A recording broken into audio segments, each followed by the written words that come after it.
Ay lalo kay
tātou tāpo I atu I le atua. Le kālesi ai, o maia I le anganga ma le Faamaoni. Se o tātou tāpua I le atua, e Faifeau I le vi inga o le Faamanu ma le whanetanga, I le ua lofa mai a te tātou.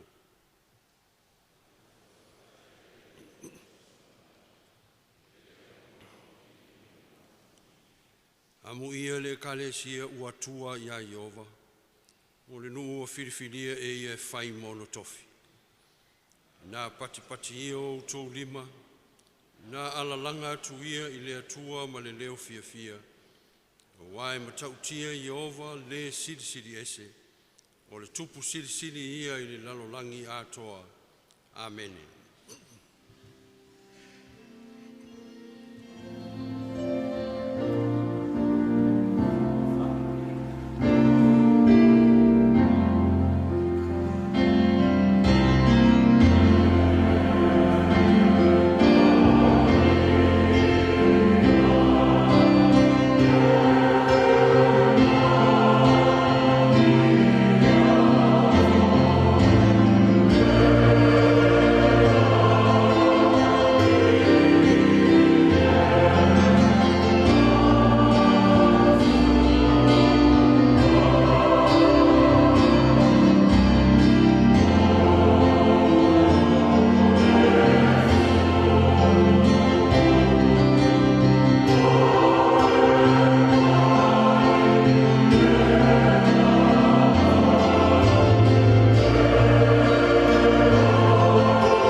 Tuai, ma nawa mai alo nganga mo lau kalesia. Se whaatumu lo mātou ngāo whale ngā. Ina ia la ngona ai I o mātou loto le winga o le tapu inga moni I a te oe. Ina ia pa ia ma mālie. Ia longo le lei I lau whaafafonga le taulanga whaafatai o mātou whai. Ono Yesu lo mātou wali ma whaola. Amen. Amen. Le aso nei o le lii. Le aso file mu tātou te sanga whawhitai. O sana I a Yesu. Lua se lau. Valus fulma le lua le vi inga o le atua tātou te pepese ai.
sea, o le sinoti sa la fai sae, o le whainau tusi whaanganga fo i o le kalesia, sunga ia tau mwhai komiti. Te o tātou ifo wha maulalo i lea tua le talo. I tātou talo i lea tua. Lea tua pa i ae lo mātou tamā. Lea tua sili sili ese la o fio. O lea tua mamalu, lea tua matautia. O lea tua o lea wa e whaia wa venga o lo alofa tu noa mo lo i kānesia. Wafu ai le nei tae au ma le nei Sauniga wa e si le fia. O upo le mātou o tunu e mamoe manua le fati sau mala e atia. Pei tae wa le whapena fo linga o le nei aso. Ua tala leo malielo wa lofa ma lo wanga le lei. Wa la whailo e ka le si ai pu e o manu ai leo pu e o mala. E whatau nu le nei Sauniga o le toe aso o le fontanga lo e ka le sia. E tusa maala ma le whawai i o mātou ta mam tina Malolo Manumalo. E whapefo i la uso nei. Ua whamalia ina le whawai lo e kālesia e tusa maala ma whainga. E Faauuina e whai ma Faifeau Faamaoni o lo e kālesia. Whawhtei le ola ma le malosi. Whawhtei le lasi o au whamanianga. Te ele mere lewa e Saunia lo ta mau ainga sa mai. Ua mātou le uma whasoa o mea alofa le li e. Ua tau manuia whonutanga le konfenisi le nei tausanga. Whawtai sa e au wailo wa nganga e wha malu. A mātou whai ngā filfilinga ma whai ngā tonu. O mamtau po mamau sa o mātou lau liu le tō wha ma soa lau pule. La ngona le nganga le fia ma le nganga whawhtai. A wasa awari tia le mana o lo nganga o tau nuai le manuia. O le vi inga lava whaafoi i lau a fio. Whawhtai le soifua ngā lulue o mātou ta māmtina. Ua whau whale le sauwha inga o mātua Malolo Manumalo i le nei konfernisi. Lo lātou soifua o foina i le whiau ma le ngā luenga. I te tonu o mta ngā luenga o mta tāwha pesi no ki teitasi. Whawhtaitele i lo fisoa soani. Whawhtai lo whamalosi. Whawhtai sa e whasino whatonu e ala i lo nganga. Ua afu ai le nei tae ao ma le nei aso le nei Sauniga. O la mātou whamalo ma le whawhtai i lau a fionga. Ua tau alunga lo lātou soifua ngā lulue ma le soifua fita i au whiau. E mai se foi o le whanau nei o mātou uso. Ina ua whamalia ina le whawai o lo e kālesia e whai ma whai au whamaoni o lau tala le lei. Ke lo tausanga mai le kolisi se iau mai na ua whamasani le ngā luenga. Ia whawhtaitele lo mātou utua. Whawhtai lo whaongaina pēa o le soifua ma lo mātou wola. O ni mea whai ngā luenga i o au mo au whiau. Whawhtai lau tūsi sa. Whawhtai lo nganga pa ia e mawhana whana ma loto te tela i pēa le soifua ngā lulue o lo e kānesia. Whawhtai le tōngi ola na Saunia kia viso e ala i lo maliu pua ngā ilunga o le sātauro.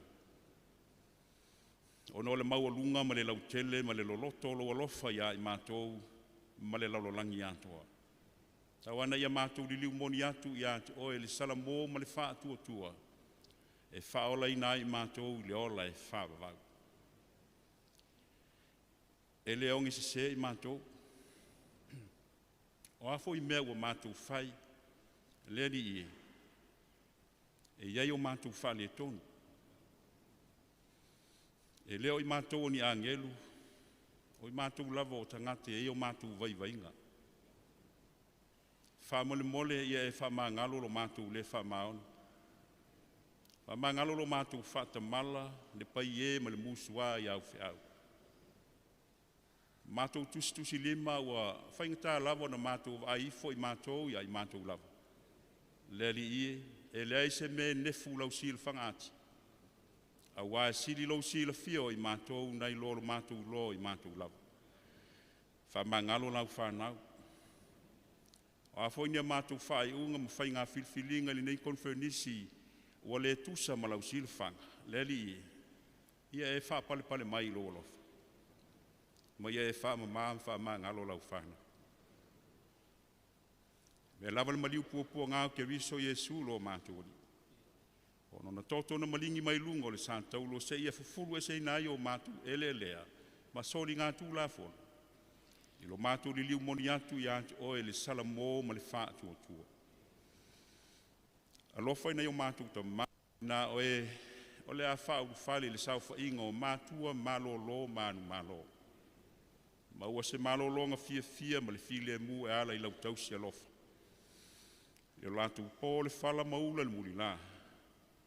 O la lātou te talo e maua i pelo mātou malosi. O lau e ka le sia. I le whātino ino ngā luenga ma whea au. Ina ia whaipe i lātou ma sili anga. Mo lau e ka le sia. A wā ngā luenga ma whea au e valawina i mātou. Alofa i whanau nei la uso. Faauuina e whai ma whai au Faamaoni o lau e ka le sia. Aua ma le whaavai, aua ma le fiu ngō fie. E iailu i tau mo whaingata o le valawina. Ia e whamalosi lo nganga. Teita ina i lātou e lo file mu. Fua ina le whautauta ma le Faamaoni. Ia ngānu lue ma le loto atoa. I le mawhau ma le nganga atoa. O e lava ua e valawina i mātou. O e foi e te tāpena ma wha au penga ina le soifua ngānu lue o lau whanau. Alofa i sau whainga na i o mātou ta mam tina Malolo Manumalo. Ia whafua loa lo lātou soifua. Anga le leilo i ka le sia i usu ngā whono ese mai lei tū o le konfernisi. Ia e whamalosi le ali ie le soifua ngā lulua lo i ka le sia. Le soifua tautua ma le soifua au auna. Mātou tutalo ia iailo o lofa ma au whamanianga. O le anga le lei le taulanga osi o lo i ka le sia, ona o la mātou mafutanga i lo ufina ngalo. I le ise me nefu le lang. Ia whalute atu au whamanianga. Whātutumu e lo te mau a inga mea o lātou whamau mau. Alofa ia whau lalung whiere lei. Whamalosi a e te wati o Maselina. Whafuru mai le langi le tō whai au. Au wā le teita ino lo i ka le sia. O se teimi fo i whafafonga. I le tusi tō whinga ma le fisuia ingo la au o lau whātuanga li nei tausanga. Au mai le file mu o mātou loto. Ato e tali usu ngā whono lao e lau o fionga la e whio ai. Sami le ea le lau ele. O oe o le tautai le lei. Mātou ti tō ai nu māta ngō fie. Whamaise e o whano no lau wāla au. Anga le lei so stasi o mō mia lau so soan. Whaitawina ua fionga o mai. Se upu foi mai lau au nau tai. Mātou tutalo ia moni o i mātou loto le whiau o le tala le lei. E ala lava ia Iesu ke risolo o mātou ali i ma le whaola ua mātou ole ma talo atu ai. Amen. Lo mātou ta mai o le langi. Ia pa ia lo suafa, ia o mai lo malo. Ia whaia lo fina ngalo i le lalolangi pe o na whaia i le langi. E fōa i mai a te i mātou i le aso ne ia mātou mea ai i te tau ma le aso.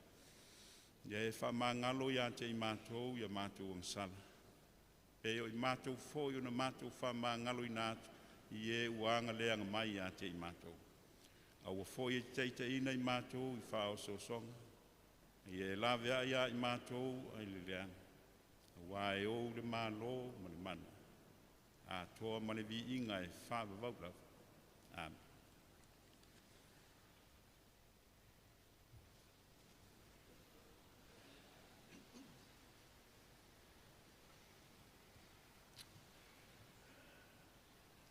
I le nei vaenga o le Sauniga.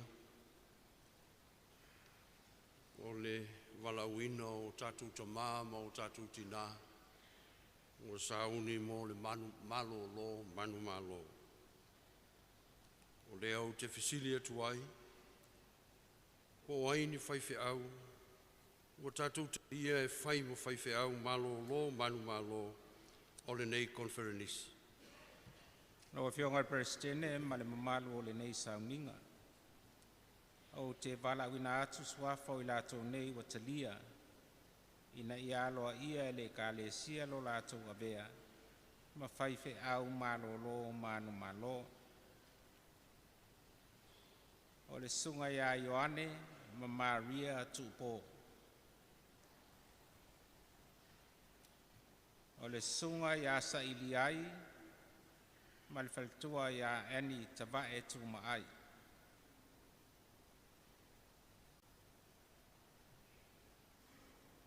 O le sunga Aunese, ma sao fanga lene.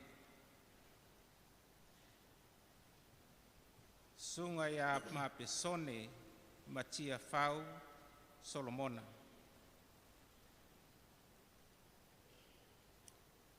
Sunga ia Fipai, ma le faletua ia Ana Kolia. Sunga ia Fuifui, ma le faletua ia te Mukisa le Ana. O le sunga ia Oiantai, ma le faletua ia Faapaia Matale. O le sunga Ropet, ma le faletua ia Rosfata Faleatua.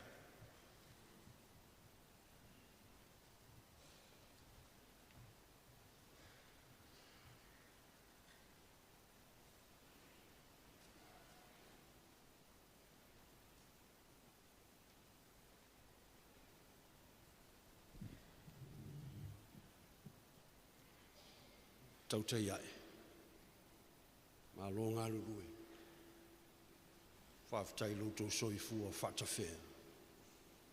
Mole atua e ala i lana ngā lue.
Tatu tina. Ia whamanuia lele. Ila veo tau e whai mo Faifeau Malolo Manumalo le kalesia. Se ia mai se patitele le kalesia. O tatu whamalo. O tatu tamā ma o tatu tina. O e safi tā le ngalwe. Whaftai tele. Whaftai. Suatu.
O ai ni Faifeau. Tātou te talia nei e whai mo Faifeau Faamaoni. I le nei tausa. Lo fionga Presidente Manumalo Conference e mese nei Sauniga malu. O te tuina atu nei la tau o le ata ua swafa. Ina ia Faauuina e bea Faifeau Faamaoni o le kalesia me tisi o Samoa mo le ngā luenga Faifeau. Sunga pe taia ma le faltua ia Ivan Bank Pola Malu.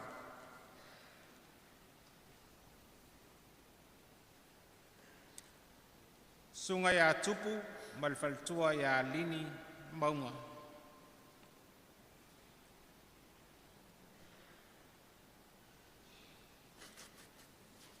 Sunga Presidente ma le faltua ia Suliana Absaloma. Sunga ia Takashi ma le musu ngafo Faavivela.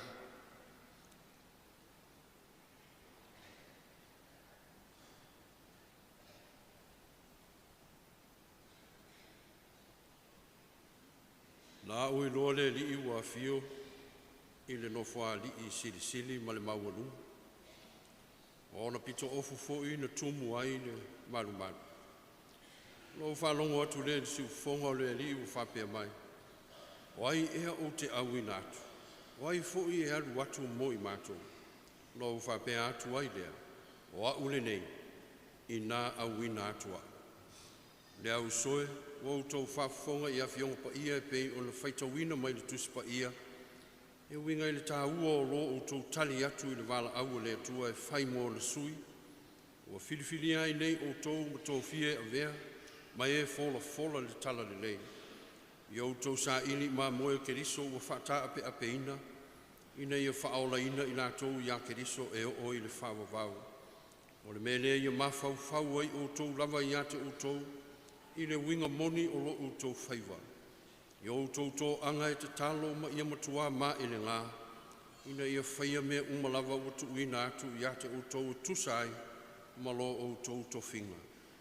Tau te saunia ma au maia i lato uma ua tu uina atu i lautou singa, ina ia wha mautino ina lo lato li liu ina i le loto, ma le ola atoa, e ala i lo lato wha longo atu i a keriso, na o ia lava. Ua te tau ai fo i le nei wha potonga o le kalesia keriso, o na sila fia o tau loto atoa, ma lo o tau ngau wai i nei mea uma e ala i a o tau folofolanga, e Faifo i lea maala e whaamalosia ai o tau, i o tau tiute. O lea i o tau tali ai ma le whae te lava, a toa fo i male langona, i mea uma o le a mātou fisilingi ai o tau, i le suafa o le tua, a toa malana e kalesia. O te fisili atu. O e tali tonu e o whao Sofia o e lea nganga pa ia e te whai aile nei whaiva, a toa malinga luenga e te au auna atu ai i le atua, mo le wha teleina o lona vi inga, mo le wholofola ina o le tala le lei, a toa ma le wha malama ina o ona tangata.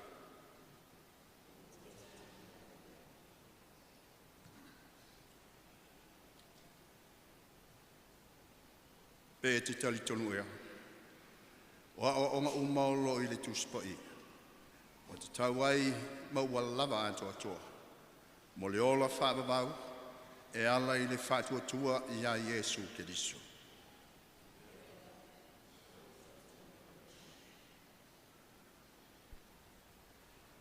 Po ua e mawhawhau ea o lea o ina tangata umalava o e tausia.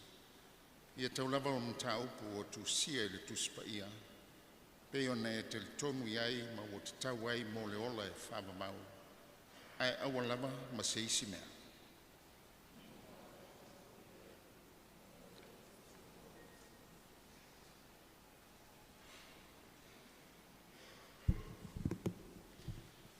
Po ua e nofo sauni ea i tau mawhainga Faamaoni te te atu i sosi a onga ese malsise. E le tusa ma le afionga le atua. Pe e te whaunga aina ia foi, so se awanoa ua tatau ai. Whaitele, po le whapitoa, e a watu ai la pata inga, mapopoa inga i e mamai, atua fo'i mai e malolo.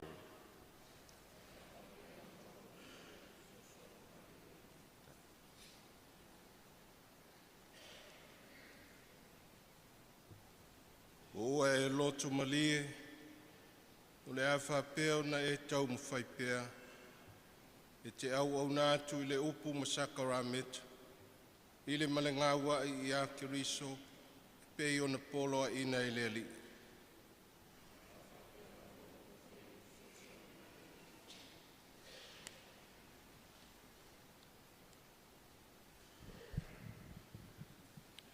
Whapei ona e tai tonu, ua Faauuina o e whai mau au ma Kiriso. I to tonu o le kalesia me tisi. O le fōi u te whaahari atua i nei i a te oe. Po ua e tai tonu ea i ana oa onga. Mo po ua e manatua ea fōi. O le hawha pēr lava ona tā la i na atu ai.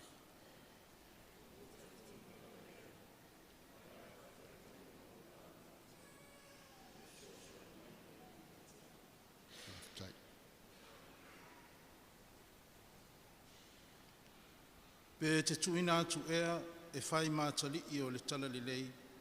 Ia i lātou, o le ato fia e le kalesia me tisi ina ia pule i ate oe.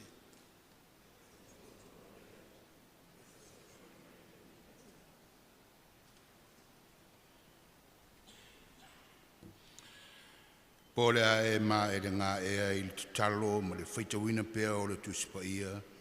Ina ia whaile nā ma fisoso ani li whaalau te leina o lou male malama i le a fionga le atua.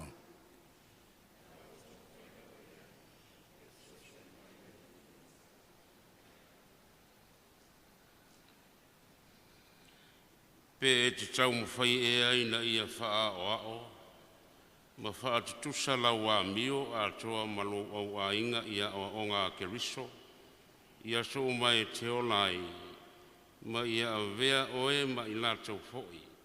Ma whaa o a toa ma whasoaswani i le lafo mā moe Keriso.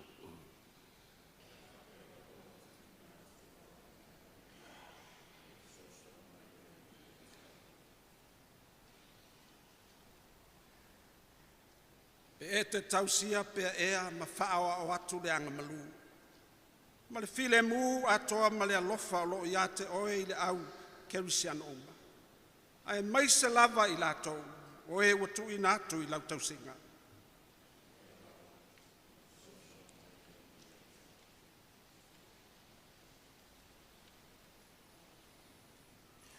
Whapei ona Faauuina o e whai ma Faifeau o le kalesia le atua. O e loa lo whapea fō i ona fō i nātu i tu tino teitasi. Ina ia whao ngā le mea lofa o le lofa tūnoa lo i a te i lātou. Ma ia tu atu lumo le atua tangata taito tasi o e ua wha ato toa ina i a Keriso Yesu.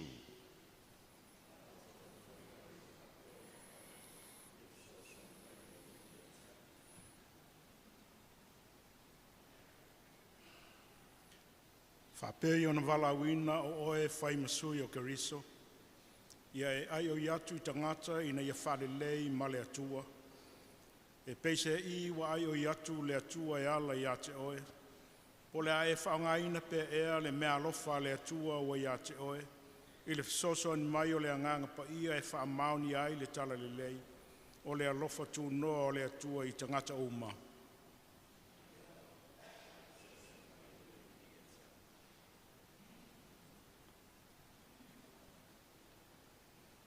Le atua mamana e. Le wafo ina atu i ate utou le loto malie ai nei mea umalawa.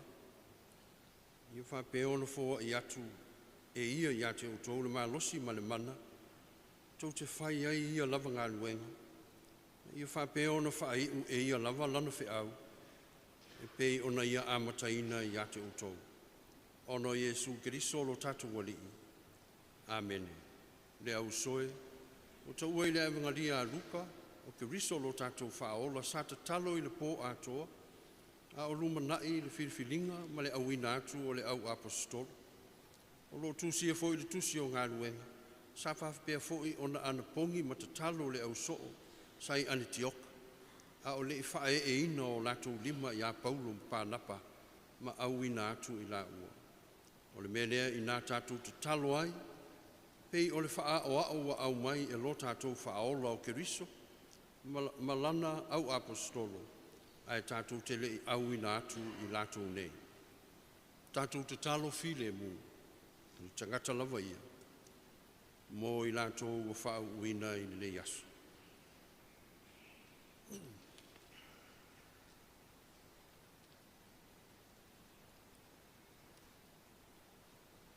Le ali ie. O lo fina ngalo malie wa e wala uina ai, au na nei mo ngalo wenga whaafaife au. Ua mātou ai o i atu ia e whaatumuina i lātou i le poto mai le langi. O lo file mu, le ono sai ma le whaapale pale, ina ia avea i lātou ma whaife au Faamaoni, e whai lo fina ngalo ina ia vi ia pea lo suafa, e whaavavau lava. Amen.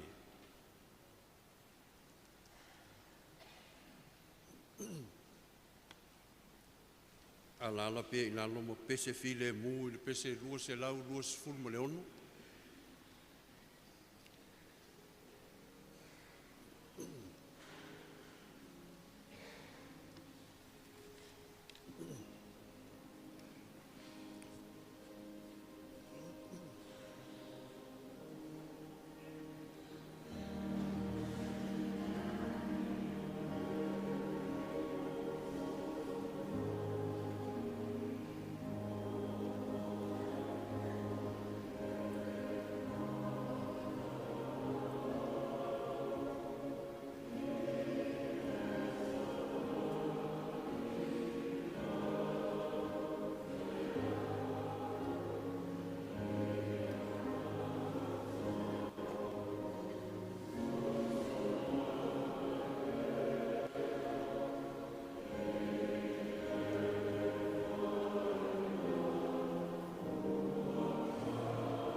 E suafa o lo tātou ori o Iesu Keriso le ao le kalesia.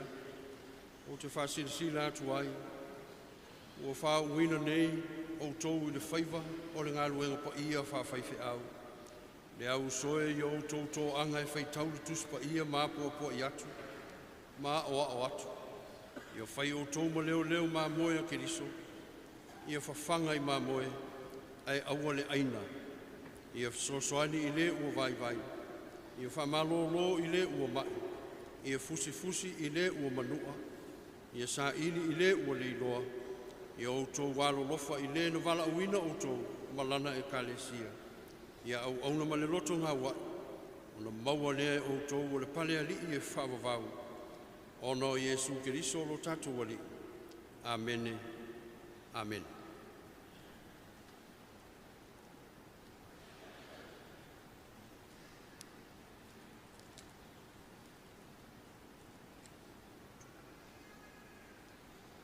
Le lava po le whaalata I nai Iesu na I tango ai le a reto o whawhitai. Tofi tofi mo whape atu o tino le nei o tofi tofi masui o tō. I whape o no tō whaia I aso uma tō te ai ai. Ina ua uma o na lato o ai o tango Iesu I le ipu o whawhitai o whape atu o le ipu le nei o le whengenga fōu I lo toto. I o tō whaia le nei mea mo whamanatunga I atea. I aso uma tō te wheinu ai.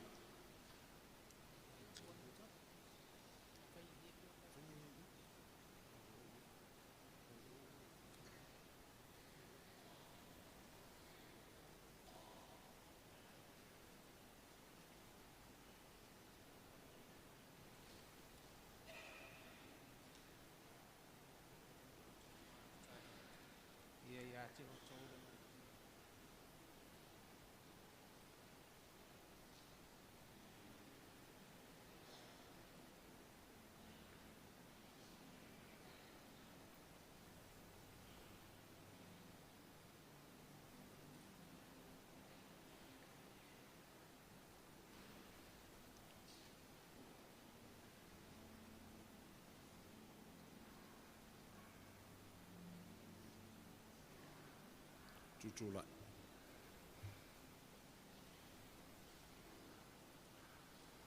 O atu ia male manuia. Ia te o tōu le while mo o Iesu. Su atu. Ia mai se pati tele mo lato nei.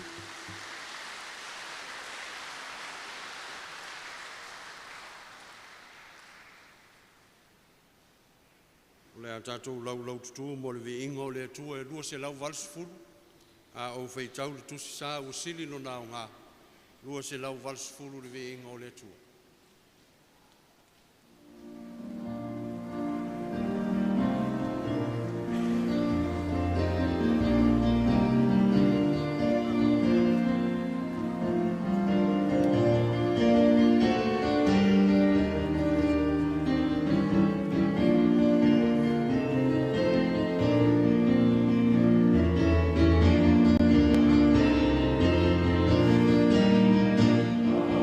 Oh,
o le faitauina o le afionga pa ia le tua o le soni mai le whianga inga tuai.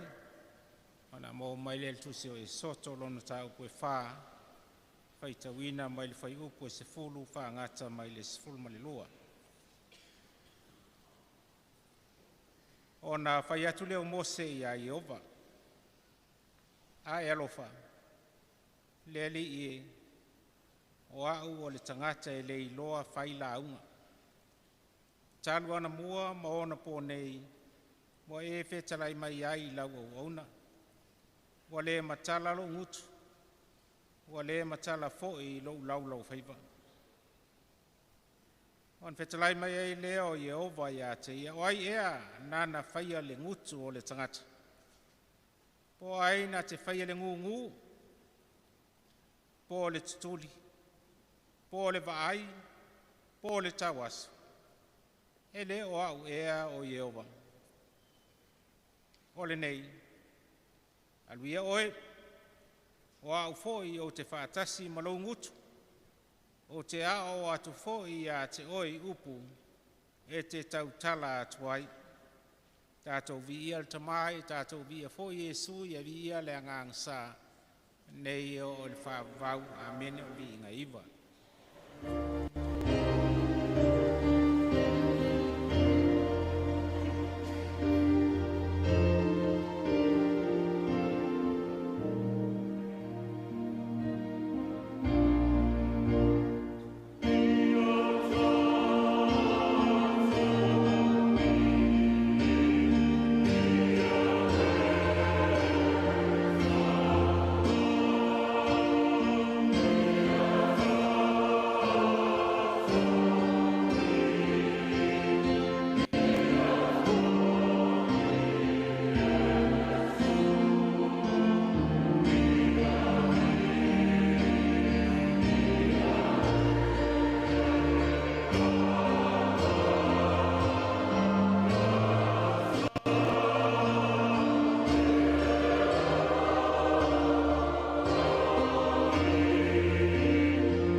Le soni mai le whengang fōu o le amua mai lea i le tusia Ioane.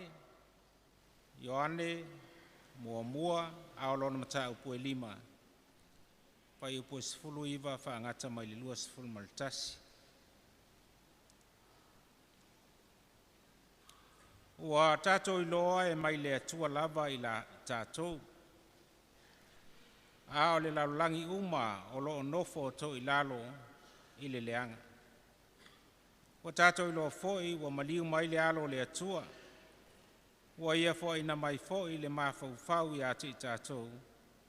Ina ia tātou iloa ai o lo moni. O iai foi tātou lo moni. O ilona alo o Yesu Kiriso. Nei lava le atua moni, ma le so i fua e whaavau. Le whanau ia leo o tou ia te o tou. Ia tau mo mao i tupua. Amene. Amanuia le atua le faitauina ma le whaafonga i lantala lei ma le whengang tuai ma le whengang fōu. Ia sanga whaaman uina pēa lo na swafa. Nei se ia o le whaavau lava. Amene o le tātou tau langalilo.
Si o tātou tāna.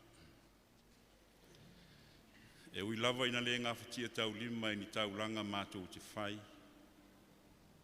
Ni taulanga ua mai ama ato toa na e tā pena ke riso i lo soifua atoa. Ua mātou ai o i atu se ia e whaapa ia ma whaamanuia le nei taulanga. Whaapa ia lava mō mātou ola mātou te whia o ngā lava le li ia mō au whiau. Whaama ngalolo mātou ola whai taulanga o no Yesu. Amen.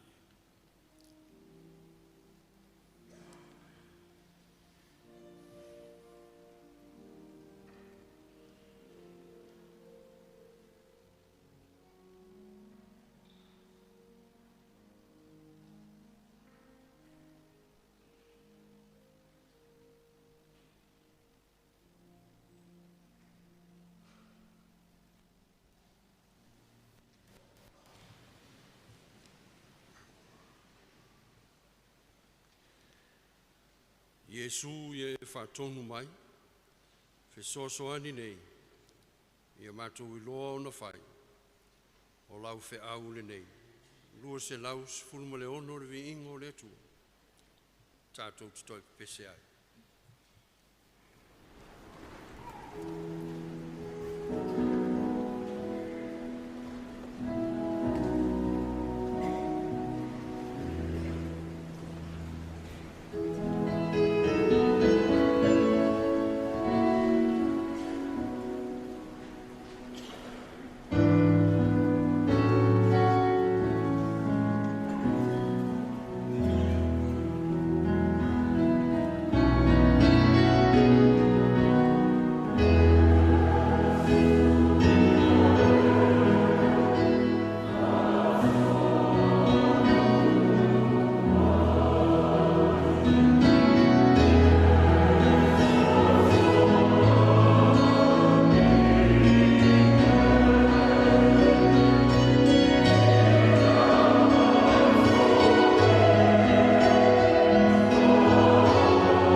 ia nei amanoa. O te whawhi ia tuai o malu o Prenisi. Ine nei tau sang. E soa whai Jesu Keriso lo tātou walii. O ne na Faauuina tātou ana e Kalesia. Ana wheau malana tala le nei. Whawhiloa i atu. Lawa whionga i le sui tōwhia, ma le whaletua. Ma le Malo Samoa. Whawhiloa i atu fōi. I au tōwa whionga i tai o le Kalesia. Au tōwa whionga i Elisea. Whapea fōi tina o auso whealo whani o sinoti o le Kalesia. Ia te au fōi le awa tele. Hawhiloa i atu ai i o tātou ta mā ma o tātou tina Malolo Manumalo. O e safi i tā i le whiau ma le ngā luenga. Ai mai se fōi o tātou ta mā ma o tātou tina. O e ua no foia nei. E sau whainga o Faifeau Malolo Manumalo le Kalesia. Whawhiloa i atu fōi le malu o le Kalesia i usu whono whiriwhiria. Ai maise o ai. Ainga tupu ma ainga tamali. O tātou mātua Malolo Manumalo. Whapea fōi le au whainga luenga o Faauuina i le nei asu. Whawhiloa i atu i louto whawhiwhio mai ma tala mai o ao. Mai se foi o nisi o le au whainga luenga. O tātou uso i le tala le lei. I nisi whata whaita au langa o tātou tāpua i whātasi. Whai au musui o le Kalesia metutisi e whawhiroa i atu ma le loto fia tele. Ma le loto whawhitai. O tātou tāpua i whātasi i le nei Sauniga pa ia.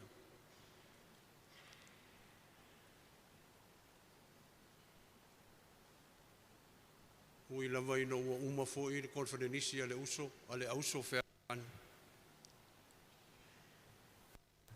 Ai tā ua lava māmana ia o tātou tina. Hawhi loa ia tuai, lau whionga i Presidente Sili o le uso whean whan. Whai lau tusi Sili o le uso. Ai mai se o le ofisa ma le mamalu o le uso whean whani o le Kalesia. Alo whawhtei tele le Kalesia mo le usuia o le whono i le nei tau sang.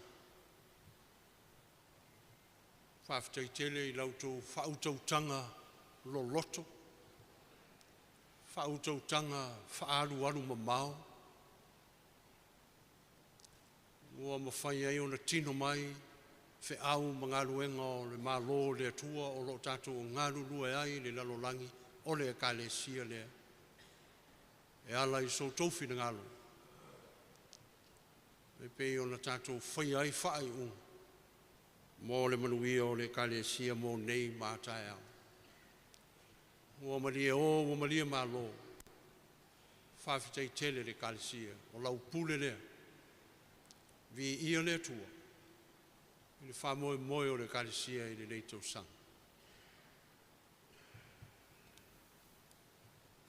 Pe whea ona o whai se tala mō tātou ta matina Malolo Manumalo.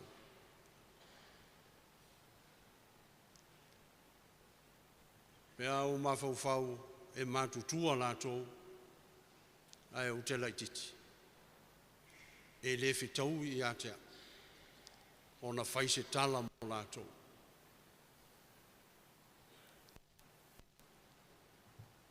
Ai tā ua lava le nei aso.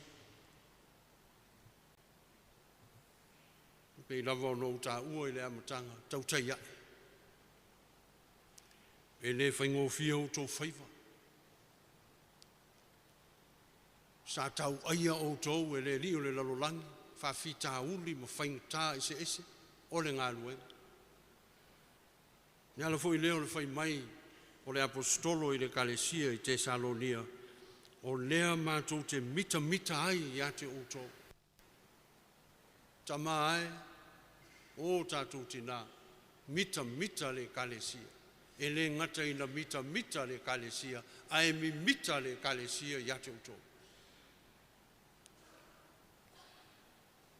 A wā o lo outou ono sa, ma lo outou whatuatua, I ona pō le sāwanga, a toa ma le pua ngā uma, ua outou whatoa ai.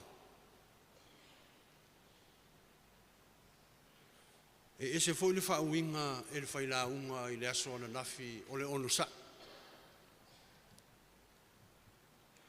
O le ono whatamali. A o lau uinga ina o le upu ono sa, wa e rua upu o roi ai ono mali sa. O lona uinga o ono, ta ofi I to tonu. Ta ofi to tonu ti ngā, ta ofi to tonu le pupua ngā ma le sāwanga, e au noa ma le sai. Ngā o le mele na utou ma whai ai pupua ngā, ma whai ngā o ngā ruenga. Ngā wā sā utou o ono I to tonu ti ngā. Sā utou ma whai ai ni ngā ruenga le atua. E ala I loutou whātua. E le ngata ina mita le kalesia, ta maae mo tātou tina, Malolo Manumalo. A o autou whānau ma a inga o mai le nei aso. Se I moli mau. Se I moli mau I loutou whita. Se I moli mau I loutou tinga ina. Loutou wafu pa ma loutou wafu le lea ona o le suafa Yesu.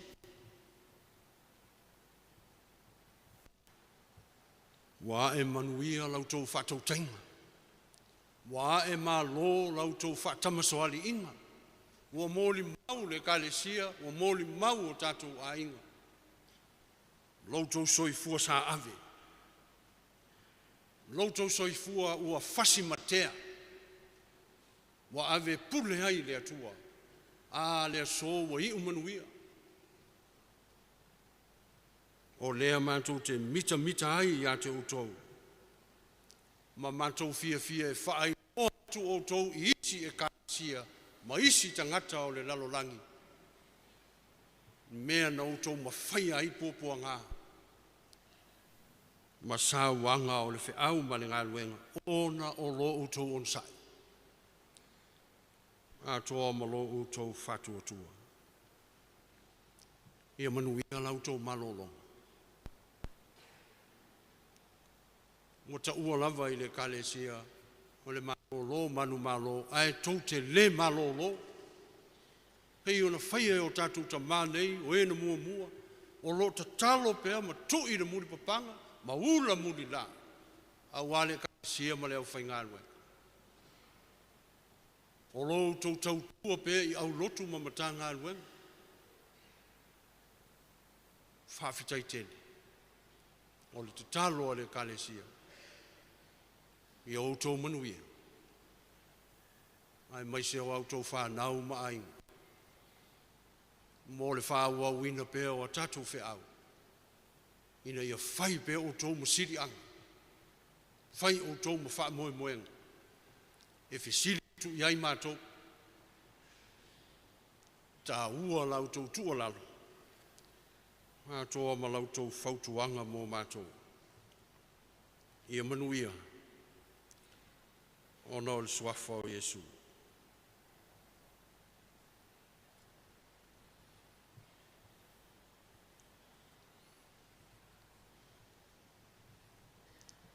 Mō tātou, ne au whainga ruenga ua Faauuina I nei tai au.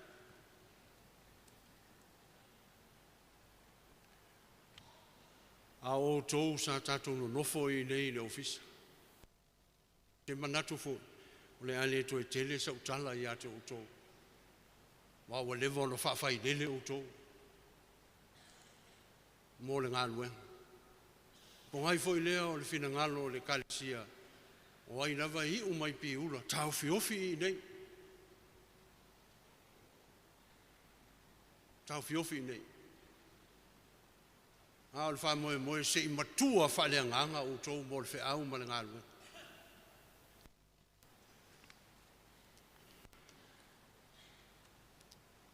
No, o tau e wha manatu I ate o tau leo whi ngālua.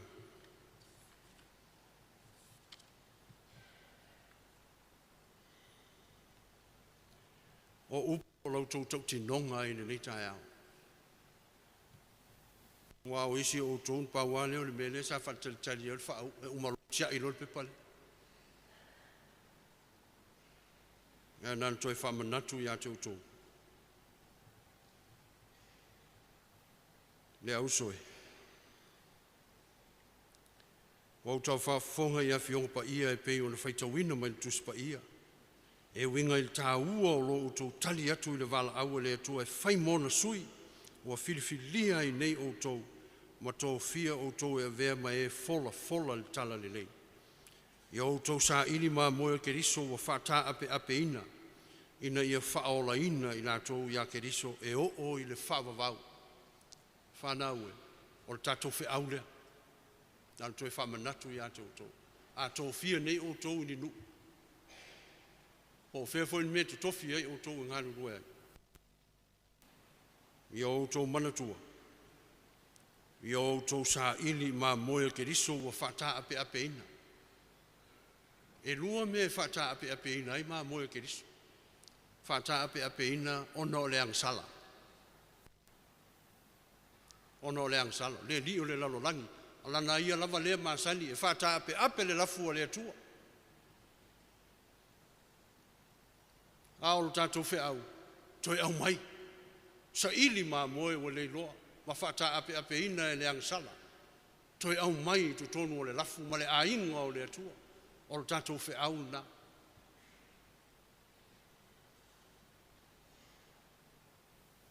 Ina ia whaola ina I lātou, I a so e o I le whavavau. Malona lua. E ala on whata ape ina isi mā moe. O na o lesi whaiwhi au lesa I mua mua.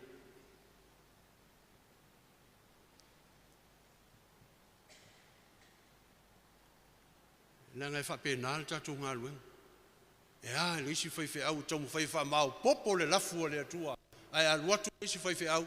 O la nāle me sani e whata ape. Usoi. E leo se mea nana wala ui nai tātou whata ape le kalesia, pe whata ape le lafu mā moe le atua. O le tātou whi au mai nātou le ainga o le atua. Whasino ma whatonu, ma launga I ai le upu o le atua ina I ola ai nātou. Ale mea fo nai le ina ta ape isi au lotu, lai fiola. Fiola nganga. Ai leo mawhai o na o I ai tātou whaiwhi au. E tau le mea moni I ai nātou, mawhai lokiso I ai nātou. Ia leo tau tā lātu I mea moni. O te lofo I oe mai ai sui au. Ma le mamalu o le kālesia. Ia ruato lo lesi whaiwhi au tō tele le au lotu ma tele le peleti. Pei o le mea le fia lava I ai. Ai o fo I lona whaletua, e o lo le peleti. I o le mele fia e u le api o le peleti ma tilo I ai. Ai leo le mele nā, e leo le ute le nā o le tātou whi au. Le ute o le ngā luenga whai riso. Whai loa whape whea, whai loa la wā mio. Whai loa la wā mio. Aua nei tau leanga ina lo o tau wā mio le lei. Ai o tō tō anga e whai ngā luenga le atua. E risi mea mana ia le I tau tinonga. I o tō au mai mā moe, ai aua le aina. Tō tele le au leo mā moe, ai mā moe. O upu tau tino. O tō le whana ue. Mia mā whau whau. Tātou tele I o ngā luenga nofo. Ne ala fo nau la po ma puta to tele o fe au. Wa na no fo.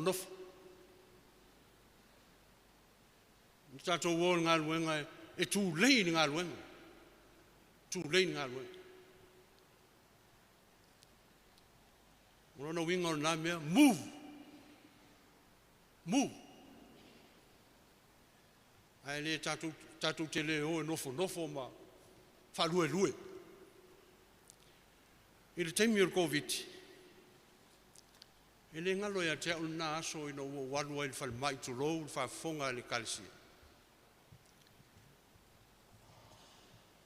Mantua sa whailo apoime ne Faifeau mai. Ai le ma whaina e alu e Faifeau mai. Se vanga nā, ua e alu le leina e siaki ei oi. Me le sa whain taimi nā o Covid. Ianu whaina na e alu tonu e vai i alau talavai. O la tu lo lea tu le leina umi. Pa solo lava i luma. O loa, o au loa, o walu loa wa to tolu tangata ia no nofo mai e whaia siaki o le tui. Ma siaki tātou po maua i le Covid. Lea lau o ia te au. Ai oso mai loa ma listo ina e whainga luenga i le whale mai. Ma loso i fua e lau fionga al president. I ona mantala noa ale. Au te lei loa si toia ina. A o loo whawhitai mai ia te au ma whawhiroa i mai ia te au. Au o te i ai lo whalongo atu le leo i tua. O le leo le lo matua. Ma alanga leo tele mai whai mai. Sole, se move le mea. Au o loa foi. Ai foi o se lo matua mai tua. Sole, move le mea. Whanau e. Nisi lefe au tā ua mō tātou. Pei anō whai atu. Tātou te leo. Tātou te whaasao. Tātou o whaife au. Le ai. Move le mea. Move le ngā luenga le li. Le mea o iei lo tātou ma whai. Popole lava mose. Pe whapewheo na whaina ngā luenga o whatonu atu e le atua. Pe o le tala sa Faitauina mai whengenga tuai. Whai mai mose o tele i lota utala. Tele i lope whawheo na whaina mea te whina ngalo ai. E le lei ona ave ese hau mai le mission le te manao ai le atua. Ai whai mai le atua ia mose. E le o au ea o Iova. E le o au ea o le atua. O le nei, alu ia oe. E ma whai fwoi ona mātou whape atu, whana ue. O. Alu ia oe. O malouto rua, malau whanau. Whea e wala uina ai o tō. O ma le loto te tele. E iai le atua. A o le halu ia le atua. Pe a whaatonu e le atua. Lana au auna e whai lana ngā luenga. E o whatasi ma le atua. E le whapea na lo whai atu o le atua. Go! Alu oe. Se o nofo se i tau whale lei atu le melea. E le whapea nā le ali. Alu. O te iate oe. E o whatasi ma le atua. Awale popole. Awale fefe. Whai e le atua. Wa venga ma mesi li sili mō tātou. I nana whe au. Ma lana tala le lei. E upu mā neia ia sa Faitauina mai ni whengainga fōu. Ma o mana e whaasoa atu fōi mō o tōu le whana ue. Whai mai upu a Ioane le apostolo. Le whana ue ia leo o tōu, iate o tōu. Ma le winga o nā upu ia leo o tōu loto. Ia leo o tōu loto, whapa ia o tōu loto. Whaamama o tōu loto. Nanga o le nofoanga ia whio ai le atua. Whapewheo le tātou ue whaina ngā luenga. Pe a ele leo o tātou loto. Pe a le mama o tātou loto. Ngā o le winga o le upu o le apostolo. Ia leo o tōu loto. Ia leo o tātou loto. A wao le loto e tupu mai ai le whatua tua. E tupu mai ai le ori. E tupu mai ai le matau i le tua, ma le fefe i le tua. E mawhai ai ona e whataunuina so se mea.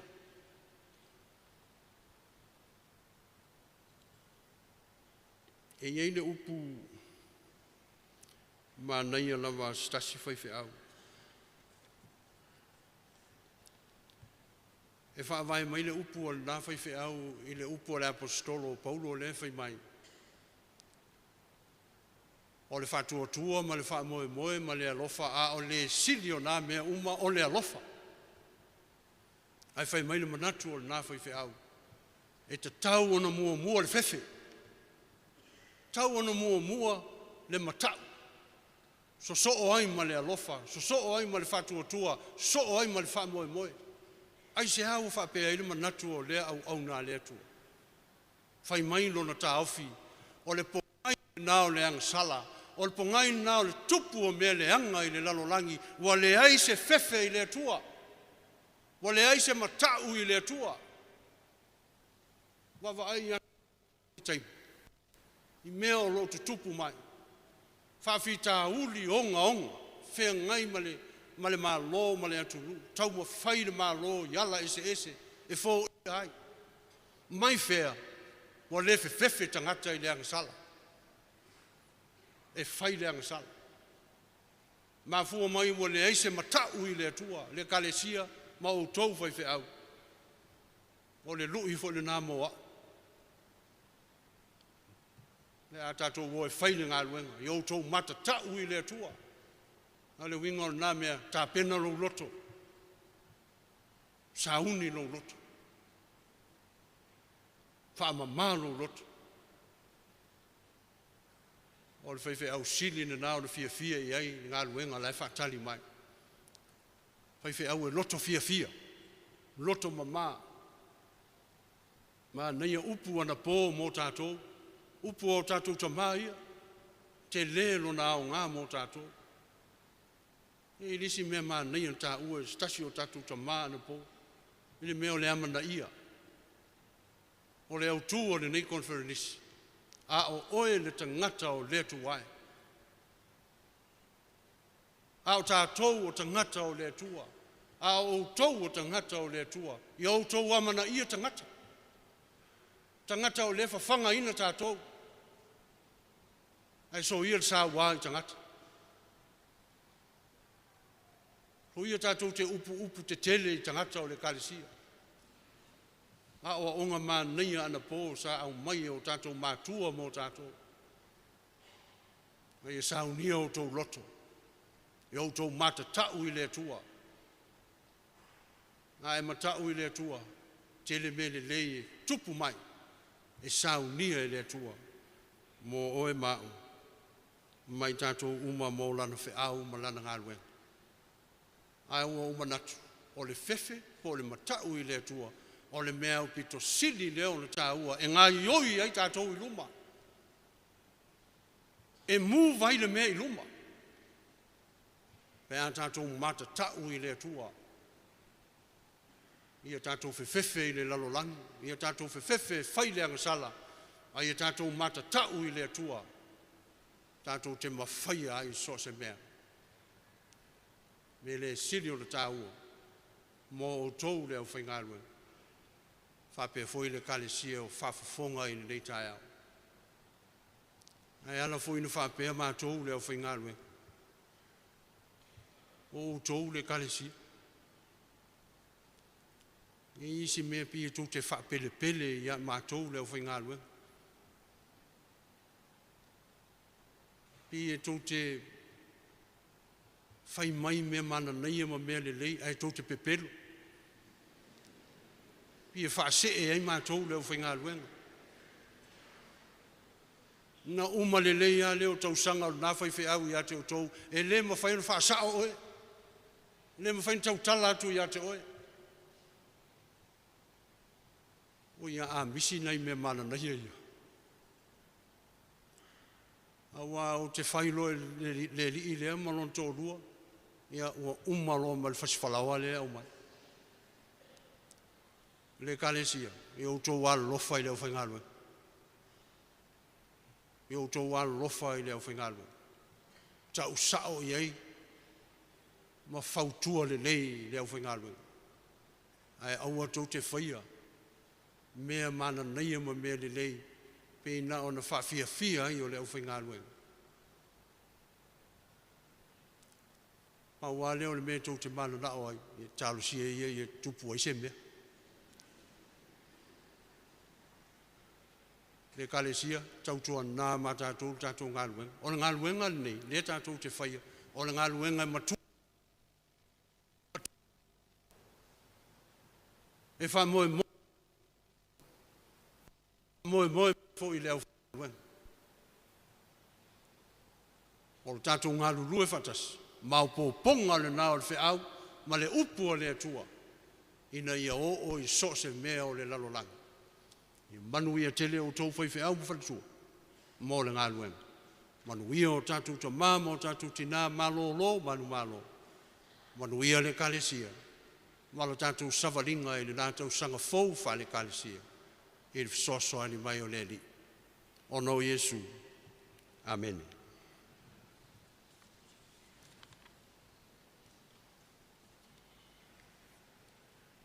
Yesu e tau tailo waa i le vasa whaingata, pe a oso le pe au i le ngalu ma le au, o e le tau taile lei, pule i le vasa nei, se laus fun ma le ono, i inga o le atua.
file mu Yesu Kiriso le alo.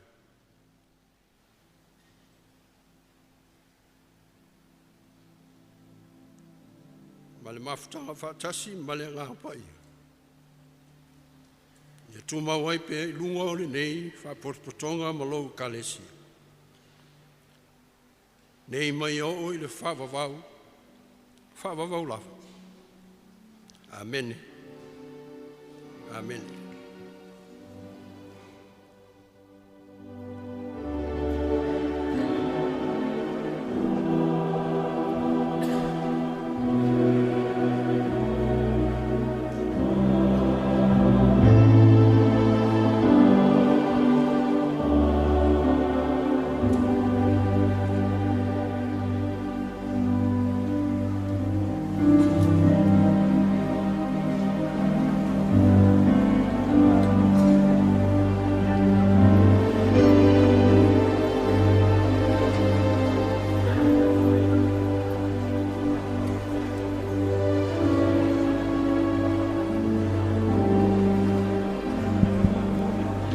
Kalesia se la tu solo la fau tato matua Malolo Manumalo a mesila fi mal presidente mta ita kalesia sa maile ya Manumalo kalesia fa mol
Porque si se